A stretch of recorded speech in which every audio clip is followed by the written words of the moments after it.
ഈ പള്ളി തുരക്കുന്ന പെരിച്ചായികളുണ്ട്. അപ്പോൾ തൽക്കാലം ഈ പെരിച്ചായികൾക്കൊക്കെ ഇനി കുറച്ചു കാലം വെറുതെ ഇരിക്കാം. അതാണ് നമ്മുടെ സുപ്രീം കോടതി ഇങ്ങോട്ട് പറഞ്ഞു കൊടുത്തിട്ടുള്ളത്. ഇനി പള്ളി തുറക്കുന്ന പെരിച്ചായികൾ ആരാന്ന് വെച്ച് കഴിഞ്ഞാൽ നമുക്ക് എല്ലാവർക്കും അറിയാം അല്ലേ. നമ്മുടെ നാട്ടിലെ സകലമാന പള്ളിക്കടിയിലും ലിംഗം തിരയുന്ന നമ്മുടെ ആ കൂട്ടർ തന്നെ. അപ്പോൾ ആ കൂട്ടരുകൊണ്ട് ഇന്ന് വന്ന സുപ്രീം കോടതി വിധി പ്രകാരം നിങ്ങൾ ഇതുവരെ തുരക്കാൻ കൊടുത്തിട്ടുള്ള പെറ്റീഷൻസും അതുപോലെ ഇനി നിങ്ങൾ പ്ലാൻ ചെയ്ത് വെച്ചിട്ടിരിക്കുന്ന കുറേ പള്ളികൾ ഉണ്ടാവുമല്ലോ, നമ്മൾ മറ്റേ ലിംഗം തരയാൻ വേണ്ടിയിട്ടുള്ള. അപ്പം അത്തരത്തിലുള്ള പള്ളികളുടെ ലിസ്റ്റോ കാര്യങ്ങളൊക്കെ ഉണ്ടെങ്കിൽ അതൊക്കെ തൽക്കാലം മടക്കി പോക്കറ്റിൽ വെച്ചോളാം. അതുപോലെ തന്നെ കൊടുത്ത പെറ്റീഷൻസ് ഏകദേശം 18 പള്ളി തുറക്കണം എന്നാണ് പറഞ്ഞിട്ടുള്ളത്. ഈ തുറക്കാൻ വേണ്ടിയിട്ട് കൊടുത്ത തുരപ്പന്മാരുടെ പെറ്റീഷൻസ് അതത് കോടതികളോട് അതിൽ ഒരു ആക്ഷൻസും ഇനി എടുക്കരുത്, ഫർദർ ഒരു നോട്ടീസ് വരുന്നവരെ സുപ്രീം കോടതി ഇതിൻ്റെ ഫർദർ ആയിട്ടുള്ള കാര്യങ്ങൾ, അതായത് 1991 ആക്ട് വെച്ചിട്ട് എന്താ പറയുക, അത് കൂടുതൽ പഠിച്ച് അതിൽ വല്ലതൊക്കെ വരുത്തണം എന്നൊക്കെ പ്ലാൻ ചെയ്തിട്ട് അവർ ഒരു ഉത്തരവ് പുറപ്പെടുവിപ്പിക്കും. അതുവരെ തുരപ്പന്മാരെ നിങ്ങൾ തുരക്കാനോ തോണ്ടാനോ മാന്താനോ പോകരുത്. ഇതിന് സപ്പോർട്ട് ചെയ്യുന്ന കുറേ കോടതികളുണ്ട്, കീഴ്ക്കോടതികളുണ്ട്. സുപ്രീം കോടതിൻ്റെ കീഴ്ക്കോടതികളായിട്ടുള്ള സകലമാന കോടതികളോടും അവരോടും പറഞ്ഞ് അവിടുത്തെ തുരപ്പന്മാരായിട്ടുള്ള ജഡ്ജും അല്ലെങ്കിൽ അവിടുത്തെ തുരപ്പന്മാരായിട്ടുള്ള വക്കീലുമാരും ഒക്കെ ഉണ്ടെങ്കിൽ അവരോടൊക്കെ പറഞ്ഞു, നിങ്ങൾക്ക് കിട്ടിയ ആ സംഭവം മടക്കി പോക്കറ്റിൽ വെച്ചോളാം. അതല്ല തുരക്കാൻ ഒരു ഓർഡർ കിട്ടുമ്പോഴേക്കും ഓടിക്കേറി എന്താ പറയുക ഒരു സമിതിനെ ഉണ്ടാക്കി മൊത്തം ആൾക്കാരെ അങ്ങോട്ട് തുരക്കാൻ വിടുന്ന പരിപാടി തൽക്കാലം സ്റ്റോപ്പ് ചെയ്യാൻ പറഞ്ഞിട്ടുണ്ട്. നല്ല വിധി. ഏതായാലും നാട് ഭരിക്കുന്ന ഇന്ത്യ ഭരിക്കുന്ന തലതൊട്ടപ്പൻ അവൻ്റെ താഴത്തുള്ള അപ്പന്മാർക്കൊന്നും ബോധം വിവരവും എന്താ പറയുക ബുദ്ധിയൊന്നും ഇല്ലെങ്കിലും അറ്റ്ലീസ്റ്റ് ഇപ്പോഴെങ്കിലും ഈ സുപ്രീം കോടതിയിലെ കുറച്ച് നല്ലവരായിട്ടുള്ള കുറച്ച് ജഡ്ജിമാരുണ്ട്, അവരെ പേരും എടുത്ത് പറയണം കേട്ടോ. കാരണം ഒരാൾ സഞ്ജയ്, ഒരാൾ സഞ്ജീവ്, ഒരാൾ വിശ്വനാഥ്, ഈ 3 പേരാണ് ഈ ബെഞ്ച് ഇതിൻ്റെ ഇന്ന് പഠിച്ച് ഈ ഉത്തരവ് പുറപ്പെടുവിച്ചിട്ടുള്ള 3 ജഡ്ജിമാർ ഇവരാണ്. ഈ 3 പേരുടെയും പേരെടുത്ത് പറയാൻ കാരണം ഈ 3 പേരും അതേ മതത്തിൽപ്പെട്ട ആളുകളാണ്, ഹിന്ദുസാണ്. അപ്പം ഈ നാട്ടിൽ ഇത്തരത്തിലുള്ള തുരപ്പന്മാരാണെന്നുള്ളത് നമുക്ക് എല്ലാവർക്കും അറിയാം അല്ലേ. ഈ തുരപ്പന്മാരായിട്ട് വരുന്നത് ഹിന്ദുക്കളല്ല കേട്ടോ. ഈ തുരപ്പന്മാരായിട്ട് വരുന്നത് ഈ നാട്ടിലെ സകല സംഘപരിവാർ, RSS, BJPയിലെ ഒരു വിഭാഗം, അതുപോലെ തന്നെ കുറേ സേനകളുണ്ട്. വാനരസേന, ഹനുമാൻ സേന, ഹിന്ദു സേന, രാമസേന, കൃഷ്ണസേന എന്ന് പറഞ്ഞ കുറേ സേനകൾപ്പെട്ട കുറേ വിവരദോഷികളാണ് ഇതിൻ്റെ പിന്നാലെ നടക്കുന്നത്. അപ്പോൾ ഇവന്മാർ ഇമ്മാതിരി അലമ്പുണ്ടാക്കി നാട് കുട്ടിച്ചോറാക്കും എന്നുള്ള തോന്നൽ ചിലപ്പം ഈ 3 ജഡ്ജിനും തോന്നിക്കാണും.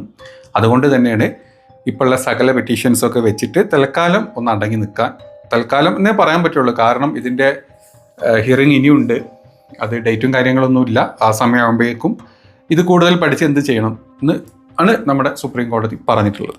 അപ്പോൾ ഇത് കേട്ട സമയത്ത് കുറച്ചൊക്കെ ഒരു സന്തോഷം തോന്നിയിട്ടുണ്ട്. നമ്മുടെ നാട്ടിൽ ഇപ്പോഴെങ്കിലും ബോധം വിവരമുള്ള കുറച്ച് നീതി വ്യവസ്ഥകളൊക്കെ ബാക്കി നിൽക്കുന്നുണ്ടല്ലോ എന്ന് നമുക്ക് ആശ്വസിക്കാം. കാരണം പണ്ട് ഈ ബാബരി പൊളിച്ച സമയത്ത് അതിൻ്റെ വിധി പറയാൻ ദൈവം വന്ന് കൊടുത്ത എന്താ പറയുക വിധി വെച്ചിട്ട് വിധിച്ച സുപ്രീം കോടതി ജഡ്ജിമാരും നമുക്കുണ്ട്.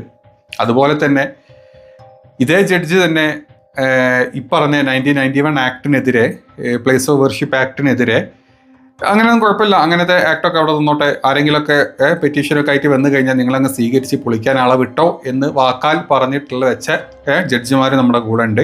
അങ്ങനത്തെ കുറേ ജീവികൾ ഈ നാട്ടിൽ നിന്ന് അല്ലെങ്കിൽ ഈ പറഞ്ഞ സ്ഥാനത്ത് നിന്ന് ഒഴിഞ്ഞത് കൊണ്ടായിരിക്കാം ഇപ്പോഴുള്ള ആൾക്കാർക്ക് കുറച്ചുകൂടെ ഈസി ആയിട്ട് ഇങ്ങനത്തെ കാര്യങ്ങൾ സംസാരിക്കാൻ പറ്റുന്നതും. ഇനി ഇതൊന്നും പോരാത്തതിന് ചില വൃത്തികെട്ട ജഡ്ജിമാർ, ചില ചെറ്റകളുണ്ട്. പല എന്താ പറയുക ചില സംഘടനകളുടെ പരിപാടിക്ക് പോയിട്ട് അവിടെ പോയിട്ട് പറയും, അതായത് ഇവിടെ എന്താണോ ഭൂരിപക്ഷം അവർ പറഞ്ഞാൽ കേട്ടാൽ മതി, അല്ലെങ്കിൽ എന്താണോ അവർ പറഞ്ഞാൽ, അവർ കൊല്ലാൻ പറഞ്ഞാൽ കൊല്ല, തിന്നാൻ പറഞ്ഞാൽ തിന്നൂല, അല്ലാതെ ഇവിടെ ന്യായവും കാര്യങ്ങളൊന്നുമില്ല, ഇവിടുത്തെ മെജോറിറ്റി ആരാണോ ആ പോപ്പുലേഷൻ പറഞ്ഞ കാര്യങ്ങൾ കേട്ടിട്ട് മുന്നോട്ട് പോയാൽ മതിയെന്ന് നമ്മുടെ VHP വിശ്വ ഹിന്ദു പരിഷത്തിൻ്റെ സമ്മേളനത്തിനൊക്കെ പോയിട്ട് സംസാരിച്ച സുപ്രീം കോടതി ജഡ്ജിമാരും ഉള്ള ഈ നാട്ടിൽ ഈ 3 പേര് കാണിച്ച ധൈര്യം, അല്ലെങ്കിൽ ഈ 3 പേര് സത്യത്തിനും ധർമ്മത്തിനൊക്കെ കൂടെ നിൽക്കാൻ കാണിച്ച ധൈര്യം തീർച്ചയായിട്ടും അപ്രിഷ്യേറ്റ് ചെയ്യേണ്ട കാര്യം തന്നെയാണ്. നമ്മുടെ നാട്ടിലിപ്പോൾ നമുക്കറിയാലോ, നമ്മൾ ബാബരിക്ക് ശേഷം അതായത് ബാബരി പൊളിക്കാൻ വേണ്ടിയിട്ടായിരുന്നു ഇവർ കലാപം ഉണ്ടാക്കിയത്. ബാബരി പൊളിച്ച് കഴിഞ്ഞിട്ട് ഇവിടെ കലാപം ഉണ്ടായിട്ടില്ല. ആ ബാബരി പൊളിച്ച സ്ഥലത്ത് അമ്പലം വെച്ചിട്ടും ഇവിടെ കലാപം ഉണ്ടായിട്ടില്ല. അതിന് കൊടുത്ത സ്ഥലത്ത് വേറെ പള്ളി വെച്ചോളൂ എന്ന് പറഞ്ഞ സ്ഥലം കൊടുത്തിട്ടെങ്കിൽ ആ സ്ഥലം വരെ ഇപ്പോൾ ഡിസ്പ്യൂട്ടിൽ കിടക്കുകയാണ്. അതിന് വേറെ അധികാരികളൊക്കെ വന്നിട്ടുണ്ട്. ഇപ്പോൾ എന്നിട്ടും ഇവിടെ കലാപം ഉണ്ടായിട്ടില്ല. അതിനൊരു കാര്യം മനസ്സിലാക്കണം, ഇവിടെ കലാപം ഉണ്ടാക്കുന്നത് മുസ്ലിങ്ങളല്ല എന്നുള്ളത്. ഇവിടെ കലാപം ഉണ്ടാക്കുന്നത് മുസ്ലിങ്ങളല്ല എന്നുള്ളത് ഇത്രയും ഉദാഹരണത്തിൽ നിന്ന് മനസ്സിലാക്കേണ്ടതാണ്. ഇവിടെ 18 പെറ്റീഷൻ കോടതിയിൽ കിടക്കുന്നുണ്ട് മാന്താനുള്ള തുറക്കാനുള്ള തുരപ്പന്മാരുടെ പെറ്റീഷൻസ് 18 കോടതിയിൽ കിടക്കുന്നത്. ഈ 18 പള്ളി തുറക്കാനുള്ള എന്താ പറയുക ഹർജികളാണ്. അതല്ലാണ്ട് അമ്പലം പൊളിക്കാനോ അമ്പലം തോണ്ടാനോ ഉള്ളതല്ല എന്നുള്ളതും കൂടെ നോക്കുമ്പം ഈ നാട്ടിൽ യഥാർത്ഥ കലാപകാരികളും വൃത്തികെട്ട ചെറ്റത്തരം കാണിക്കുന്നത് ഏത് ചെറ്റകളാണെന്നുള്ളതും ഈ പറഞ്ഞ വാനര സേനകളും ഇങ്ങനത്തെ കുറേ സേനകളുണ്ട്. ഈ സേനകളിൽ പെട്ടിട്ടുള്ള വൃത്തികെട്ടവന്മാരാണെന്നുള്ളത് കോടതിക്കെങ്കിലും ബോധ്യപ്പെട്ടത് വളരെ നന്നായി. നല്ല കാര്യം.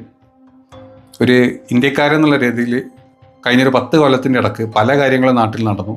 ഇപ്പോഴാണ് കുറച്ചെങ്കിലും കോടതിയുടെ സൈഡിൽ നല്ലൊരു വിധി വന്നതിൽ സന്തോഷിക്കുന്നത്. നമ്മുടെ എന്താ പറയുക താടിജിയുടെ താഴത്തുള്ള സകലമാന ജീവികളും എങ്ങനെയൊക്കെ നമ്മുടെ അദാനിൻ്റെ പൈസ കൈപ്പറ്റി അല്ലെ അദാനിനെ എത്രത്തോളം വളർത്തിയെടുത്ത് ഈ രാജ്യം കുട്ടിച്ചോറാക്കാം എന്നുള്ളതിന് തിരക്കിലാണ്. അപ്പോൾ അവർക്കിപ്പോൾ ഇങ്ങനത്തെ കാര്യത്തിലൊന്നും ഇടപെടാൻ നേരമില്ലാത്തത് കൊണ്ടായിരിക്കാം ഇതിൻ്റെ പിന്നാലെ പോവാത്തത് എന്നാണ് എനിക്ക് മനസ്സിലാക്കാൻ പറ്റിയത്. അത് കഴിയുമ്പോഴേക്കും അത് തീരുമ്പോഴേക്കും നമ്മൾ വീണ്ടും തിരിച്ചിങ്ങോട്ട് തന്നെ വരും.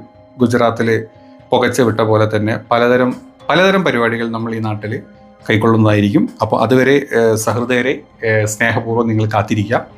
തൽക്കാലം തുരപ്പന്മാരുടെ അണ്ണാക്കിലേക്ക് മണ്ണ് വാരി സുപ്രീം കോടതി ഇട്ട് കൊടുത്തിട്ടുണ്ട്. അതിന് സുപ്രീം കോടതിനെ കംപ്ലീറ്റ് ആയിട്ട് പ്രശംസിച്ചേ പറ്റുള്ളൂ ഇന്നത്തെ വിധിയിൽ.